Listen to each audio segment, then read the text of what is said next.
स्थानिक स्वराज्य संस्था विधान परिषदेच्या निवडणुकीचा प्रचार शिगेला पोहोचलाय.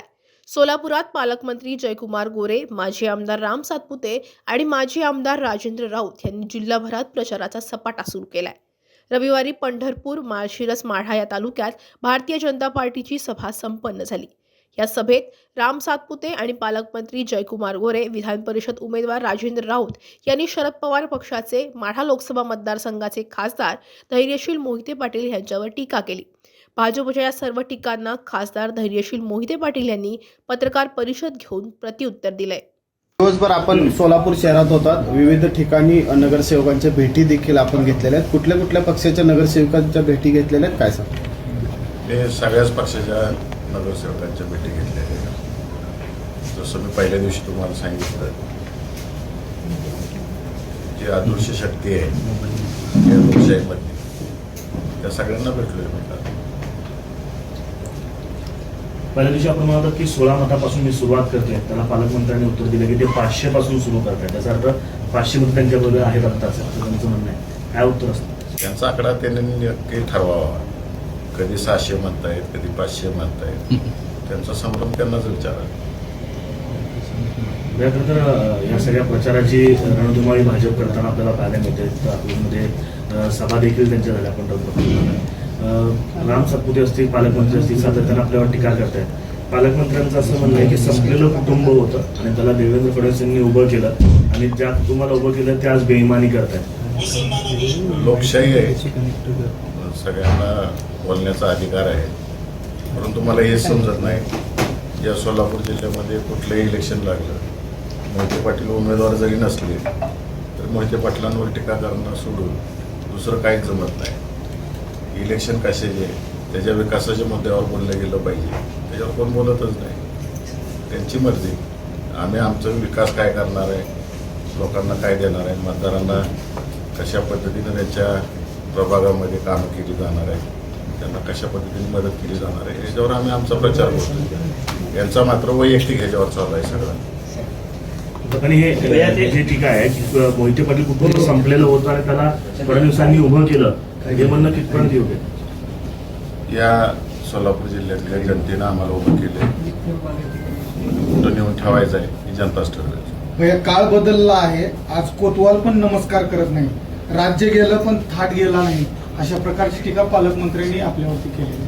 मगाशीच सांगितलं मी तुम्हाला सगळ्यांना, इलेक्शन कशाचं आहे आणि कशावर टीका करत सुटले. या जिल्ह्याला काय देणार आहे त्याच्यावर कोण काय बोलतच नाही. पण थेट अशा प्रकारे टीका करतायत की कोतवाल देखील नमस्कार करत नाही, म्हणजे कुठंतरी वेगळ्या पद्धतीनं ही निवडणूक जाते असं वाटत नाही. त्यांची संस्कृती दाखवून देते. साहेब, काल राम सातपुते असं म्हणतात की एका सभेदरम्यान की हातात फोन घेऊन बसले होते ज्यावेळेस विड्रॉल करायचा शेवटचा दिवस होतो, की आम्हाला मुख्यमंत्र्यांचा फोन येईल, पालकमंत्र्यांचा फोन येईल, अशा अपेक्षेने बसले होते. अशा पद्धतीची टीका केलेली आहे तुमच्यावरती. तुम्ही पत्रकारांनी सगळीकडं प्रसारण दाखवलेलं आहे. आमच्या विरोधी पक्षातल्या नेते मंडळींचे संभाषण दाखवलेले आहे. त्यामुळं तुम्हीच क्रॉस व्हेरीफाय करा, पालकमंत्र्यांचं स्टेटमेंट काय आणि जो कोण नाव घेतलं तुम्ही त्या व्यक्तीचं त्याचं स्टेटमेंट काय आहे. दोघांची विरुद्ध दिशेची स्टेटमेंट आहे.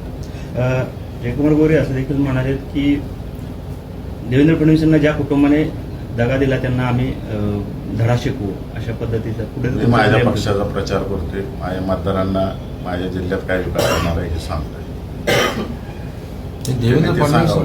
देवेंद्र फडणवीसांनी काय साथ दिली, काय तुम्हाला उभा करण्यासाठी काय प्रयत्न केले त्याच्याबद्दल सांगा ना. मी याच्यापूर्वी अनेक वेळा बोललेलो आहे आणि उघड उघड बोललेलं आहे. काय मदत केली जाहीरपणाने सांगितलेलं आहे, ते जाहीर आभारही मानलेले. भैया, उत्तम जानकरांबाबत आपण म्हणाला होता की घरातली भांडणं घरात मिटली का? घरातली भांडणं मी काय सांगू कशी मिटली आहेत, काय मिटलं का नाही ते दिसेल तुम्हाला. राम सातपुते असं म्हणतात की यांना विधान परिषद निवडणूक लढवण्याची पुढं हिंमत नाही केली पाहिजे यांनी, यांना असं धडा शिकवलं. 4 वेळा संपलेल्या व्यक्तीवर मी बोलत नाही. तर पालकमंत्री काल भाषणामध्ये असंही म्हणाले की मी या जिल्ह्याचा पोस्टमॅन आहे आणि तुमच्या मदत घेत मी मुख्यमंत्र्यांपर्यंत पोहोचवतो आणि तिथून जर मला आदेश आले की कार्यक्रम करायचा तर मी एखाद्याचा कार्यक्रमही करतो आणि कोणाचा कार्यक्रम लावायचा असेल तर त्याचा कार्यक्रमही लावतो. ते पालकमंत्री पोस्टमॅन आहेत हे त्यांनी ठरवावं. भैया, खरं तर आपल्याच गटाचे आणि आपल्या पक्षाचे आमदार आहेत करमाळ्याचे, त्यांनी जाहीरपणे पाठिंबा जो आहे तो भाजपला दिलेला आहे. काय नक्की कारण आहेत? कारण अर्ज भरायच्या वेळी सुद्धा ते होते, त्यानंतर जाहीर बैठक घेऊन त्यांनी पाठिंबा सुद्धा दिलेला आहे नारायणबा पाटलांनी. त्यांनाच विचारलेलं बरं आहे मला विचारण्यापेक्षा. मला माझे मतदार माझ्या बरोबर आहेत, मतदारांबरोबर मी काम करतोय. त्यांचे म्हणजे जेडपी सदस्य आहेत त्यांचे काही किंवा जे पंचायत समिती ते सुद्धा त्या बैठकीत होते आणि कुठेतरी ते आपल्यापासून त्यांनी फारकत घेतली आहे का आणि याचा परिणाम आगामी लोकसभेवर होईल का? 600 अदृश्य मतदार माझ्या बरोबर आहेत. साहेब की राजेंद्र राऊत यांनी मध्यंतरी काही दिवस अगोदर DCC बँकेचा घोटाळा बाहेर काढला होता आणि त्याच्यामध्ये जे आहे की जे आत्ता भाजपमध्ये आलेले नेते आहेत आणि पूर्वी आपल्या पक्षात असतील किंवा अन्य पक्षातले जे नेते आहेत त्यांची नावं प्रामुख्याने होते. आता ते नेते भाजपमध्ये आहेत. ही अदृश्य शक्ती हीच नेते आहेत तुमच्या पाठीमागे. माझे मतदार, माझ्या उमेदवारांचे मतदार हे अदृश्य शक्ती आहेत. आणि आम्ही कोणतेही विषय काढलेले नाहीत. आम्ही दुसऱ्या मुद्द्यांवर हे इलेक्शन लढत नाही. स्थानिक स्वराज्य संस्थे जे आहेत त्या मुद्द्यांवर हे इलेक्शन लढतोय. त्यामुळं कोणाला कुठल्या गोष्टी आम्ही न बोलता काय लागत असेल तर त्यात आम्ही जबाबदार नाही त्याला. ही निवडणूक जी आहे ती जिंकल्यानंतरनं पहिली सभा जी आहे विजय सभा ती मी अकलूजच्या चौकामध्ये घेणार आहे अशा प्रकारे आणि त्याच वेळेस मोहिते पाटलांना उत्तर देणार असं उमेदवार राजेंद्र राऊत म्हणतात. लोकशाही आहे, स्वागत आहे त्यांचं अकलूजमध्ये. याच्यापूर्वी अनेक पक्षांच्या अनेक मोठ्या नेते मंडळींच्या सभा अकलूजला झालेल्या आहेत आणि अकलूज हे फार विचारवंत गाव आहे. लोकशाही मार्गाने यावं, त्यांना जे काय करू वाटते ते करावं, आमचं नाम म्हणणं नाही आहे. ह्याच्यापूर्वी आदरणीय प्रमोद महाजन साहेबांची सभा झालेली आहे अकलूजला, पवार साहेबांच्या झालेल्या आहेत. अगदी जुनं सांगायचं झालं तर देशाचे माजी पंतप्रधान चंद्रशेखर साहेबांची पण अकलूजला सभा झालेली आहे. अकलूजला ह्या गोष्टी नवीन नाहीत. अनेक पक्षाचे अनेक लोक येऊन अकलूजमध्ये सभा गाजवून गेलेले आहेत. मग आमच्या विरोधातले असतील, आमच्या बाजूचे असतील, अकलूज नेहमी सगळ्यांचं स्वागत करतो. मग या कशा पद्धतीचे मुद्दे घेऊन आपण या निवडणुकीत प्रचार करताय? खरं 1-to-1 असा प्रचार होतोय. काय मुद्दे प्रामुख्याने असतील आणि काय सांगतो? आमचे प्रामुख्याने मुद्दे हे आहेत की जो मतदार ह्यामध्ये निवडून आलेला आहे त्याला लोकांनी विश्वास ठेवून निवडून दिलेले हे सगळे मतदार आहेत आणि त्यांना त्यांच्या त्यांच्या प्रभागामध्ये त्यांच्या त्यांच्या गावाचा विकास करायचा आहे. आणि हा विकास करत असताना कुठं राजकारणाचा दुजाभाव झाला नाही पाहिजे आणि त्यांच्या हक्काचा निधी त्यांच्या प्रभागामधला असेल, त्यांच्या गावचा असेल, तो मिळाला पाहिजे. आणि तेच आम्ही प्रामुख्याने मुद्दे मांडतोय आणि मतदारांना आश्वासित करतोय की आम्ही तुमच्या मागे खंबीरपणाने उभा राहू. भैया, खरं तर सुरुवातीला काँग्रेसने देखील अर्ज भरला होता आणि आपण देखील AB फॉर्मवर अर्ज भरला होता.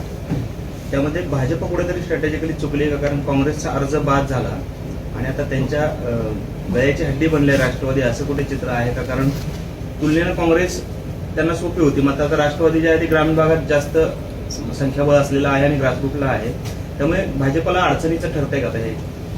त्यांनाच विचारायला लागलं अडचणीच ठरतंय का काय. कारण का एवढं पाशवी बहुमत आहे असं सांगतात ते, एवढं घाबरून का पळायला लागली, स्वतःच्या मतदारांवर विश्वास नाही असं दिसतंय. सुभाष देशमुख असं म्हणालेत की भाजपकडे अदृश्य शक्ती आहेत आणि ह्या सर्व शक्ती आमच्यासाठी काम करतील. हा औपरोधिक टोला होता भाजपच्या नेत्यांना की काय वाटतं? मी पाहिली नाही, सुभाष देशमुखांची मुलाखत पाहिली नाही, त्यामुळे मी त्याच्यावर मत व्यक्त करणं योग्य नाही. MIMची भूमिका काय आहे तुमच्या बाजूने? महाविकास आघाडीच्या बाजूने आहे काय? मी सगळ्याच मतदारांना भेटतोय आणि पॉझिटिव्हिटी दिसून येते सगळ्या मतदारांची. आपली व्यथा बडबडून मांडतायत माझ्यासमोर, त्यामुळं चांगला प्रतिसाद आहे. सत्ताधारी पक्षातले पण नगरसेवक म्हणते उत्स्फूर्त त्या भेटी झाली, भरपूर भेटी झाल्या आणि आजही घेणार आहे. या कुठेतरी MIM पक्षाला तुम्हाला पाठिंबा मिळेल असं तुम्ही सांगितलं होतं, त्यासाठी त्यांची बैठक केली. त्या बैठकीनंतर काय तुमच्याशी बोलू?